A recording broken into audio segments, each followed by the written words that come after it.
بسم اللہ الرحمن الرحیم نحمد و نصلی علی رسول الکریم اما بعد فاعوذ باللہ من الشیطان الرجیم بسم اللہ الرحمن الرحیم۔ ناظرین کرام، استقامت جس کا مطلب ہوتا ہے کسی کام پر ڈٹے رہنا، کسی کام پر مضبوطی سے دل کے ثابت قدمی کے ساتھ اس کام کو جاری رکھنا، یہ استقامت بہت بڑی چیز ہے۔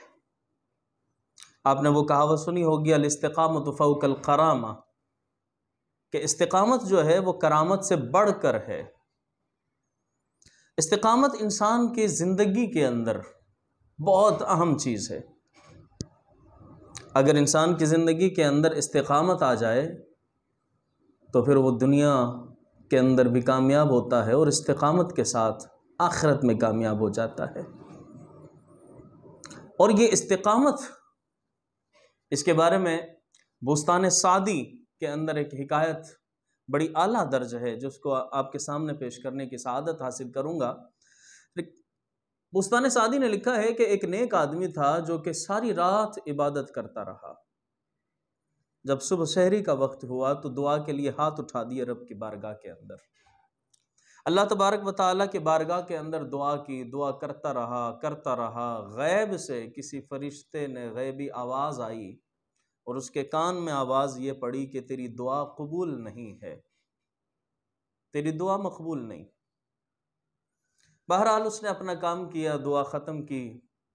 اگلے دن پھر اس نے ساری رات اللہ تبارک و تعالیٰ کی عبادت کی اور پھر صبح کے وقت، سحری کے وقت اللہ کے بارگاہ میں دعا کے لیے ہاتھ اٹھا دیے۔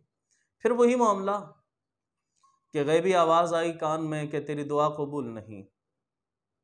پھر اگلے دن یہی معاملہ ہوا، لیکن وہ دعا کرتا رہا مسلسل۔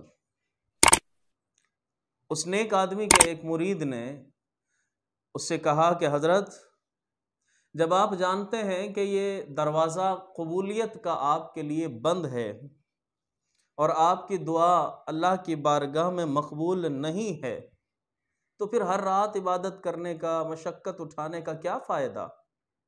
چھوڑ دیں۔ کیوں دعا کر رہے ہیں کہ جب اللہ تبارک و تعالیٰ کی بارگاہ کے اندر مقبول ہی نہیں آپ کی دعا؟ بس جیسے ہی اس خادم کی بات سنی، آپ کی آنکھوں سے آنسو جاری ہو گئے، چہرے پر آنکھوں سے آنسو گرنے لگے، اور اس نے کہا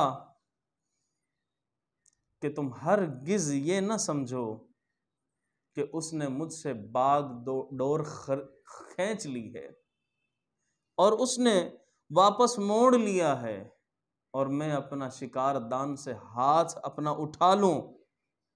کہا یہ کام تو میں اس وقت کرتا کہ جب میرے پاس اس دروازے کے علاوہ کوئی اور دروازہ ہوتا، کہ میں جا کر اس کو کھٹکھٹاتا، کہ میں جا کر وہاں سے مانگتا اور وہاں سے طلب کرتا۔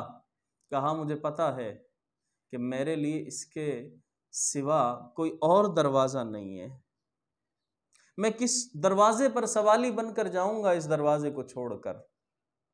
کہا دعا کرنا میرا کام ہے، قبول کرنا نہ کرنا اس رب کا کام ہے۔ کہا میں تو اپنے ڈیوٹی کے اندر کوتاہی نہ کروں، میں تو اسی لیے اپنی ڈیوٹی کو سر انجام دیتے چلا جا رہا ہوں، اور کوشش یہی ہے کہ بس اسی چوکھٹ پر سر رکھا رہے، کبھی نہ کبھی تو دروازہ کھل ہی جائے گا۔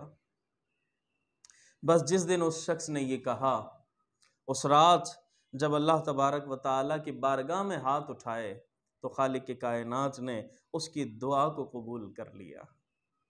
اس استقامت کی بنا پر خالق کائنات نے اسے عطا کر دیا۔ ناظرین کرام، اس حکایت سے ہمیں یہ پتہ چلتا ہے کہ ہمیں بھی کوئی بھی کام جب ہم کریں تو ہمیں استقامت کی ضرورت ہے۔ استقامت کے ساتھ اس کام کو کرتے رہیں، ایک بار، دو بار، 4 دفعہ نہیں، بلکہ استقامت کے ساتھ اس کام کو جاری رکھیں، کبھی نہ کبھی تو کامیابی حاصل ہو ہی جائے گی۔